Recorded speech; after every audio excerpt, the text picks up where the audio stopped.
فكلي واشربي وقري عينا فإما ترين من البشر أحدا فقولي إني نذرت للرحمن صوما. Hey everyone, Assalamu alaikum. I'm Yunus Mirza and welcome to the Islamic Mary podcast. So for today I want to continue the series on the stories of the prophets between the Bible and the Quran. And as I mentioned before, I'm writing the second edition of my book, The Bible and Qur'an, Biblical Figures in the Islamic Tradition. And the figure for today is Aaron, or Harun in the Islamic tradition. And this is a prophet who's known to be the brother of Moses, Musa. And in my research, he comes across as someone who is constantly helping and aiding his brother. And he's someone that stands by his side and is extremely loyal and devoted to him. So Aaron Harun comes up in the Quran and Islamic tradition in two different circumstances. The first one is when Musa is going back. He's going back to Egypt and traveling, and he sees the burning bush.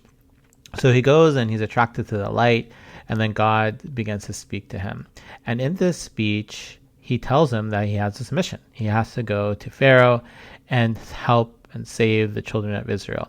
Now Musa, as you can imagine, is flabbergasted. He is speechless in some ways. He's unsure of himself. And this represents the archetype that all heroes, all prophetic figures, they go through this moment of doubt, right? Am I really a prophet? Am I really a hero? Can I really accomplish this mission? And he asks for support. And he specifically asks for his brother to help him. So in the Quran, it mentions wa akhi Harun. He says to God, he says, can you send my brother Harun or Aaron with me? So he's someone who is more eloquent than me, right? He is fasih, he is someone that speaks well, articulate. And if you send him with me, he can be surely a helper and supporter with me. Rida'a yusaddiquni. And he is someone that can validate me. He can support what I say. And he fears, inni akhafu an yukadhibuni. So I fear that when I go to Pharaoh and his people, they will reject me and call me a liar. And then, once again, as I mentioned before, one of the things I love about these prophetic stories is the emphasis on emotion. So Musa accepts the mission from God, but at the same time, he's very open about his fears that people will reject him and they will call him a liar. So to alleviate these fears, God does send Aaron, Harun with Musa, and they both go together on this mission. So this is a very important part of the scene where now it's not Musa alone that's going to Pharaoh, but he has his trusted companion with him. That this is actually two people moving forward. And you could say this is similar to that of Abraham and his son فَأَسْلَمَ. So as the famous story goes, that Abraham has this dream. He has this dream that he's going to slaughter his son, and the son is undetermined in the Quran. It's not explicitly noted. The majority of Muslim commentators would say it's Ishmael or Ismail.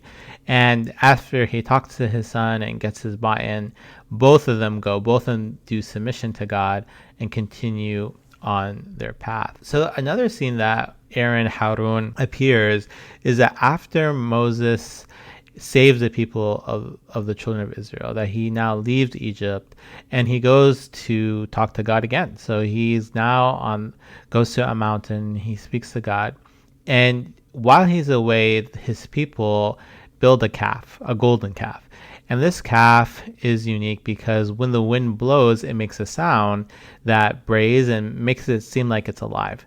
And many of the children of Israel who are just coming out of slavery and were involved with paganism begin to worship this calf. Right? So right after they're saved, now they have returned back to polytheism and even paganism. So Moses comes back to his people and he sees what's going on and he's furious. And he goes to Aaron, Harun, who he has left behind, and he says to him, what is going on here, right? Why are you allowing the people, the children of Israel, to do this? Didn't I tell you to watch over these people and make sure that they continue worshiping God? So Harun, he responds to Musa in this very kind and loving way. So he says, "Qala yabna umma." So he says to him, "Oh, the son of my mother," right? And this is a very endearing way. Many of the commentators say that Musa and Harun, they came from the same mother and father. But he mentions the mother here as a way to be tender and to seek his sympathy and kindness. And he says, "Don't take my beard and my head," right? So some of the commentators mention that Musa grabs Harun by his beard and his hair, and it starts screaming at him because he is so upset at what the children of Israel are doing. And then Harun explains himself. He says that, "I've really feared that you would say you have caused division among the children of Israel and did not observe my word." So part of Harun's reasoning for not standing up stronger against the children of Israel is that Musa would get upset with him and say, look, you caused division. If Harun had left his people and went to find Musa on the mountain, Musa said, "Why did you leave your people behind? I told you to stay back and watch over them." And part of my role in our book, The Bible and the Quran, Biblical Figures in the Islamic Tradition, is to look at the stories of the Prophet's literature. So John is great at comparing the Bible and the Quran. And then myself is to see what the commentators, whether the tafsir literature or the Qisas al-Anbiya, have to say about this story. So one of the things that comes across in the stories of the Prophet's literature is it mentions how Harun is a supporter or aid to Musa. So when Musa speaks to God at the burning bush, he prays to God for support by appointing his brother as an assistant and as someone to aid him and support him, especially in conveying the message, since he was more clear and eloquent. In one tradition, after the death of the Prophet Muhammad, a man said that he heard the mother of believers Aisha say, when a man asked a group of people on their way to Hajj, which brother trusted his brother the most? So Aisha responded from her hodij, or the place where she sat on her camel, that it was Musa bin Imran when he sought the aid of his brother Aaron, and God revealed to him, and we gave him from our mercy his brother Harun as a prophet. So this is important, that even during the time of the Prophet Muhammad and his companions, and shortly after his death, he was understood, Harun, as this most trusted brother, and that he was seen as a mercy from God. Another story that highlights how loyal Harun was to Musa is in Tha'arabi. And in his stories of the Prophet, he mentions this fascinating story that Musa went to Harun and he spoke to him and said, "Harun, go with me to Pharaoh. Verily God has sent us to him." Harun heard what Musa said and obeyed him, but their mother was there and she sighed and she began to cry. And she said, "I implore you by God not to go to Pharaoh, as he will kill both of you."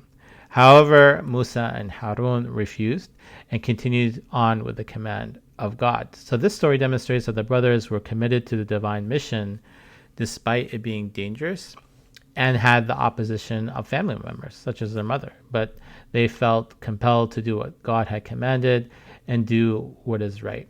Moreover, the literature emphasizes this dramatic scene where Musa comes back and he sees his people worshipping the calf. So in Ibn Kathir, story of the Prophet, it mentions that Musa came back and he became so upset that he threw tables on the ground and broke them. Musa was not simply informed by God about the children of Israel's transgression, but he saw it with his own eyes, which made him furious. He then approached Harun and said, "Harun, what prevented you from stopping the children of Israel from worshiping the calf? And why didn't you inform me when you saw what they were doing?" So Harun once again replies that he feared that he would create division, and that if he left his people, Musa would tell him that, "I told you to stay behind." Musa then asked God for forgiveness. "Oh my Lord, forgive me and my brother." So the literature is forgiving of Harun as not worshiping, not being part of the worship of the calf, and explaining himself to Musa. Harun continues to be a loyal brother, sibling, and aiding his brother on his prophecy during Pharaoh and afterwards with the children of Israel. In the stories of the prophet of Tha'adebi, it also highlights this dramatic scene where Musa returns back to his people and sees them worshiping a calf.